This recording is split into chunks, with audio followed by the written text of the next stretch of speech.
5-10 tahun ke belakang tentunya aku langsung merefleksikan diriku di 5 dan 10 tahun gua ke belakang gua lagi di mana ya gitu.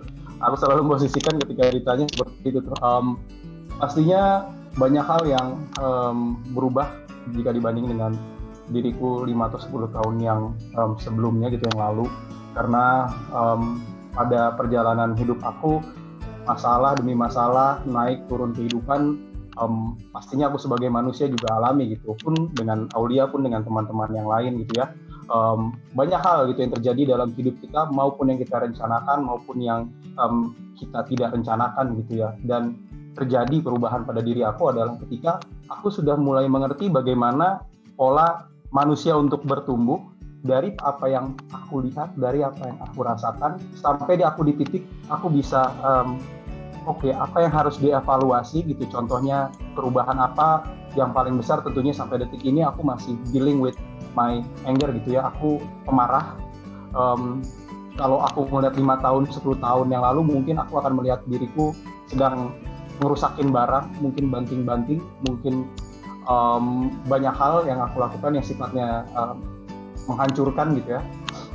Itu ketika aku marah, namun pada prosesnya ketika aku menulis buku Bertumbuh Bermimpi ini pun banyak hal-hal yang aku sadari ternyata sesuatu untuk berubah menjadi lebih baik, terutama konteksnya dalam hal ini adalah perubahan dalam diri sendiri agar menjadi lebih ke arah yang lebih positif, memang membutuhkan niat, membutuhkan tekad, membutuhkan determinasi juga untuk kita mau berubah. Seperti yang itu tadi aku bilang, aku punya masalah dengan amarah misalnya.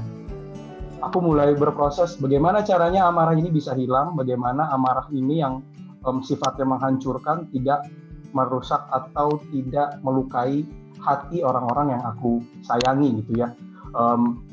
Itu yang paling terasa. Aku sampai detik ini aku masih belajar, masih mengolah, dan aku sampai nonton Mbak Marisa Adita gitu ya di YouTube tentang stoikisme. Aku baru ngobrolin itu juga sama Anka, dan kesadaran untuk terus belajar itu yang membuat perubahan itu ada di dalam diri aku jika dibanding dengan 5-10 tahun ke belakang gitu ya. Dan banyak hal, tidak hanya amarah, tapi juga lebih ke mindset. Bagaimana sekarang aku mengalami transisi di saat dulunya aku lama bekerja di industri radio gitu ya. Berbeda dengan Anka, kalau Anka itu siaran langsung gitu ya, dia langsung ada di depannya lah kalau ibarat di industri radio tuh ujung tombak kalau penyiar kan. Kalau aku lebih ke sifatnya yang manajerial, aku mengawali karirku sebagai reporter, naik ke produser, lanjut sampai ke di titik terakhir ya mentoknya di program director pada saat itu. Jadi aku akan ada berada di sana tuh lagi dealing with the radio industry sama dengan Anka, cuma pada saat itu radionya berbeda, jadinya ada hal-hal yang mungkin bisa dibilang ironis ya waktu pada saat itu. Jadi curhat nih, nggak apa-apa ya kondisinya, karena pada saat itu radio tempat aku bekerja dan radio tempat Anka bekerja bisa dibilang saingan lah. Dulu industri radio itu sedikit pahitnya. Jadinya kami kalau nyampe di rumah itu nggak bisa ngobrolin tentang apa yang akan radio lakukan gitu, apa yang tempat kerjaku lakukan, apa yang tempat bekerja dia lakukan gitu pun. Banyak hal-hal yang sifatnya jadinya membuat mungkin menjadi faktor juga hubungan kami sempat menjadi dingin gitu ya. Tidak ada sparks. Efeknya ada sangkut pautnya ke situ, dan itu pun akhirnya kami sadar, dan balik lagi perubahan itu terjadi ketika kami menginginkan gitu. Ketika kita tidak menginginkan perubahan itu terjadi, itu tidak akan terjadi gitu. Yang itu aku bilang tadi, berawal dari niat, and then tindakannya harus seperti apa gitu. Dan sekarang aku sedang belajar untuk mengimplementasikan itu di setiap jengkal alur hidup aku dari sekarang hingga ke depan. Ya perubahan-perubahan itu memang ya kita ketika kita sudah tahu pola bagaimana hidup ini bekerja. Maksudku aku tidak yang dalam artian bukan yang sotoy-sotoyan juga, apa yang aku rasakan aja sebenarnya. Mungkin orang lain rasakan berbeda gitu, tapi dari sudut pandangku ternyata pola seperti itu tuh sebenarnya kalau kita mau duduk dengan tenang, kita bisa menganalisa gitu ya apa yang terjadi dalam hidup kita, apa yang akan kita mau lakukan. Sebenarnya pola itu sudah ada gitu, tinggal balik lagi kita di startnya itu kita mau mulai apa enggak nih. Kalau enggak ya udah dia akan menguap begitu saja. Ya, hal-hal apa aja sih Mas yang mungkin memantik lah pikiran Mas Esha untuk bisa terus bertumbuh? Banyak hal ya dalam apa yang aku rasakan gitu yang membuat aku bisa terus bertumbuh gitu. Salah satu faktornya adalah ya makhluk hidup akan bisa beradaptasi jika dia mendapatkan tekanan gitu ya. Tekanan itu yang sebenarnya dibutuhkan oleh makhluk hidup, dalam hal ini adalah manusia, terutama dalam hal ini juga lebih khususnya adalah aku. Pressure itu harus ada sih ketika kita memang mengharapkan diri kita ini bertumbuh gitu. Pressure dalam artian apa sih? Pressure dalam artian kata misalnya sesimpel ketika aku memulai podcast obrolan beribu gitu ya, aku dengan background radioku ternyata tidak mendukung pada saat itu karena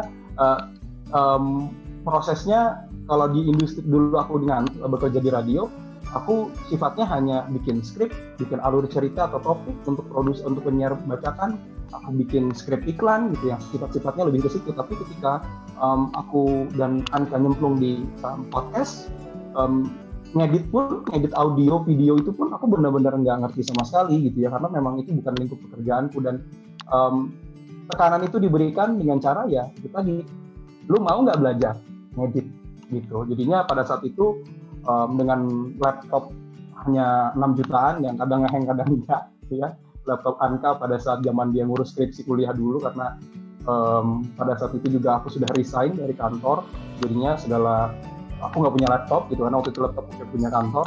Jadinya waktu itu aku mulai dengan tahap yang paling sederhana yang aku bisa lihat apa yang aku punya sekarang. Ya udah, YouTube, aku belajar how to edit video with Adobe Premiere Pro gitu ya. Pada saat itu juga ada yang bikin tutorialnya adalah Agung Hapsa yang sekarang sudah menjadi YouTuber luar biasa gitu. Aku melihat bagaimana dia memberikan awal-awal kontennya Agung Hapsa ini ngedit gitu. Aku belajar gimana caranya, terus ngedit gimana caranya bisa audio supaya terdengar lebih baik gitu, walaupun pada saat itu modelnya cuma kamera entry level dan juga boom mic gitu ya yang boleh disisihin dari gaji aku pada saat itu, gaji aku bekerja di radio gitu. Dan bentuk tekanannya seperti itu dalam bentuk konkretnya ya. Tekanan itu diberikan gitu, mau atau enggak gitu, pressure, karena kita harus spending waktu kan, kita harus meluangkan waktu duduk dengerin orang ngasih tutorial gitu ya. Duh, ini apaan sih gitu, ini gimana caranya, belum lagi ketika udah mulai ngedit gitu ternyata laptopnya ngehang gitu ya, karena beratnya si software, banyak hal gitu tuh kan, itu tekanan. Dan aku merasa kalau tekanan-tekanan itu memang harus selalu ada gitu. Pressure itu tetap harus diberikan ke manusia, kalau enggak dia tidak akan bisa mengaktifkan sensor bertahan hidup ya, dalam tanda kutip, untuk mau moving forward gitu. Karena itu yang aku lihat ketika kita manusia, kita diberikan tantangan, kita diberikan challenge, itu yang membuat kita bertumbuh gitu, itu yang membuat kita bisa gitu. Tinggal opsinya adalah ya atau enggak gitu ya. Kalau film The Matrix dulu kan Morpheus ngasih pilihan pil merah atau pil biru, tinggal pilih yang mana gitu. Keinginan itu ketika ada, ya sudah, itu akan berjalan dengan sendirinya, itu akan membentuk, itu akan melatih mental gitu ya. Karena di usiaku yang ibaratnya apa ya, kalau kita sudah berumah tangga kan ya, apalagi sudah punya anak gitu, anak juga lagi aktif-aktifnya luar biasa. Iya, dan aku sudah berkomitmen bersama Anka untuk kita nggak akan pakai mbak gitu, jasa mbak untuk menjaga Kion gitu ya. Diriku tuh pada saat itu ya harus ekstra gitu ya. Belum lagi kebayang ya, lagi belajar ngedit gitu, tiba-tiba Kion anakku naik gelendotan gitu, naik, wah Kion ntar dulu baba lagi belajar gitu. Ada hal-hal seperti itu yang kalau aku melihat lagi menarik, bagaimana kita sebagai manusia bisa berkomitmen gitu ya, ketika jalan yang sudah kita pilih kita ambil dengan segala pilihan yang ada, dengan segala konsekuensi yang ada, kita mau ambil atau tidak, balik lagi ke diri kita, it's a good or not gitu ya. Kalau misalnya ternyata oke, ya fight gitu. Tapi kalau ternyata tidak, ya sudah gitu. Lu akan tetap ada di titik itu aja gitu. Lu nggak tahu apa perubahannya karena lu belum mencoba gitu. Dan itu yang aku rasakan betul ketika aku menjalani proses bertumbuh dan bermimpi hingga saat ini, Aulia. Mimpi menurutku adalah sebuah hal yang sederhana sebenarnya. aku aku menjalankan mimpiku tuh berawal dari mimpi yang kecil-kecil aja gitu, mimpi yang kecil aja gitu, nggak harus, kalau aku ya nggak harus mimpi yang besar gitu, karena aku sudah pernah mencoba mimpi yang besar dan ternyata susah gitu. Kalau Raditya Dika bilang mimpi itu jangan setinggi langit, kalau bisa setinggi atap aja gitu, jadi gampang ngejangkaunya gitu. Ya itu aku melihat kalau arti mimpi adalah ketika memang kita menginginkan hal-hal yang sederhana aja sebenarnya. Kalau aku ya, sebagai contoh ketika podcast obrolan Babi Bu aku rintis bersama istriku Anka, berawal dari mimpi yang sederhana aja. Podcast itu kami bikin sebagai media kami untuk lebih banyak waktu berdua, lebih banyak waktu untuk ngobrol, untuk kembali menyusun keping-keping rumah tangga kami yang sempat dihantam dengan masalah yang amat sangat luar biasa, yang masalah itu pun akhirnya aku berani ceritakan di buku Bertumbuh Bermimpi, ya, bagaimana aku dan istri mengalami rasa kekecewaan yang amat sangat besar, ya, dan itu butuh waktu gitu sampai akhirnya kami bisa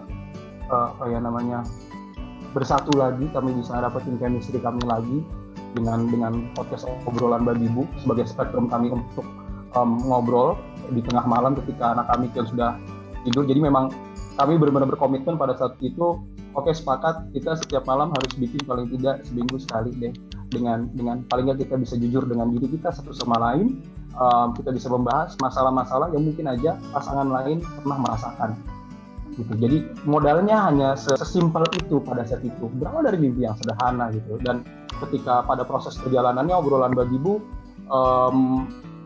aku hanya waktu itu kami ngobrol dengan Anka, kamu mau ngapain? Karena pada saat itu aku sudah tidak bekerja di radio. Mimpi itu cuma sederhana, aku ngomong ke Anka, aku mau punya waktu lebih banyak untuk kamu sama Kion, karena aku merasakan ketika sebelum fase kejadian yang membuat hubungan kami makin berhamburan itu, ya kami fokus dengan mengejar karir gitu, bekerja gitu ya, karena memang namanya sudah punya anak, tekanan hidup segala macam membuat kita ya fokusnya nyari duit deh gitu ya. Yang penting anak gue bisa, kalau lagi kenapa-napa ada uangnya gitu, kalau misalnya mau makan ada uangnya, mau beli popok, mau beli susu aman terkendali gitu ya, mau belanja apa kebutuhan aman. Mimpinya yang sederhana aja gitu, gimana ya caranya gitu, sampai akhirnya aku sama Anka sepakat, ya udah kita bikin konten, kita serius, sepertinya ini bisa jadi sesuatu gitu di podcast obrolan Babi Bu saat itu. Endingnya belum ketahuan, aku bilang ke Anka, aku punya skema seperti ini, kalau memang kamu setuju, kamu mau jalanin atau enggak gitu, karena mimpi yang aku jalani itu harus berbarengan dengan Anka. Peran itu nggak bisa sendirian gitu, itu yang aku lihat, karena memang sudah berumah tangga gitu, sudah menikah gitu.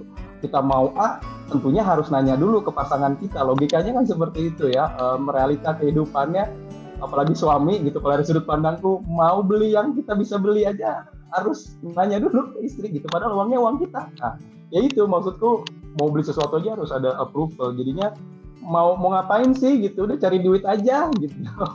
Udah nggak usah aneh-aneh gitu. Nah makanya ketika aku mengajukan mimpi itu, kayaknya aku cuma modal yakin pada saat itu kalau sepertinya industri podcast akan growing deh ke depannya gitu. Dan pada saat itu kami sudah jalan beberapa episode dan ternyata animonya luar biasa, dan menariknya animonya justru bukan dari umuran yang kebanyakan dari umuran aku dan Anka gitu ya, dari umuran kami gitu. Sekarang kami umur 33 tahun gitu. Rata-rata pendengarnya Babi Bu dari umur 18 sampai 25 tahun gitu. Aneh gitu kan, ya first jobber atau kadang anak SMA gitu ya. Banyak hal gitu. Kayak misalnya kami pernah undang Satria dan Nindi gitu ya, anak pasangan yang menikah karena ya kehidupan gitu ya. Di umur 16 dan 18 tahun mereka harus Nindi harus punya anak gitu ya. Dan kami undang itu, dan ya itu pendengarnya rata-rata teenager, dan ketika aku cari tahu ya ternyata mereka memang melihat sosok aku dan Anka sebagai apa ya, orang yang bisa oh ternyata begini kehidupan pernikahan, oh ternyata begini pacaran tuh, oh ternyata begini ketika mempersiapkan pernikahan Itu ada aku ceritakan itu di buku Bertumbuh Bermimpi yang aku tulis, ada chapter khusus judulnya Obsesi Resepsi. Memang itu adalah bentuk cerita yang lebih dalam, karena di podcast sudah pernah aku bahas bersama Anka. Aku bahas lebih detail lagi bagaimana resepsi itu menjadi sebuah obsesi gitu, tidak hanya pasangan yang menikah, bahkan bisa jadi orang tua, bahkan bisa menjadi tante, om, bahkan bisa juga menjadi tetangga. Banyak hal. Kita kan kalau nikah, kalau pernikahan kan kalau di Indonesia kan itu kalau aku ya karena orang tuaku, ayahku orang Betawi gitu ya, kalau dikasih tradisi Betawi itu kalau undangan pernah nggak dapat undangan, dibalik turut mengundang ketua RW mana, lurah mana, nah itu tuh pernikahan apa yang kita nggak kenal aja ngundang. Gitu, jadi itu aku ceritakan kalau kita memang mau gimana ya, Indonesia rata-rata, aku pun demikian, keluargaku keluarga besar gitu, Anka pun ternyata keluarga besar walaupun dia anak tunggal gitu. Yang niatnya cuma mengundang 500 orang, tahu-tahu kok yang ada 2.000 orang, karena ya baru berasanya demikian. Nah itu aku ngomongin obsesi resepsi. Jadi memang aku mimpi dengan hal-hal yang tidak perlu mimpi yang muluk-muluk lah ibaratnya. Mimpi cukup yang sederhana, dan ternyata ketika mimpi itu aku mulai dengan mimpi yang sederhana, proses kita untuk menggapai mimpi itu dengan proses bertumbuh itu akan, menurutku ya, akan jauh lebih mudah karena kita memulai dengan hal-hal yang sederhana sebenarnya. Ya. Di satu sisi aku melihat, kalau aku ngobrol sama diriku sendiri, memang aku kayak diri yang kebelah dua gitu loh. Kalau ibarat Eminem ada Marshall Mathers gitu. Identitinya kalau aku menganalogikannya seperti itu. Ada sisi aku yang overthinking, ada sisiku yang pemarah, ada sisiku yang panik. Aku tuh nervous, aku tuh gugup. Ada hal-hal yang sifatnya seperti itu.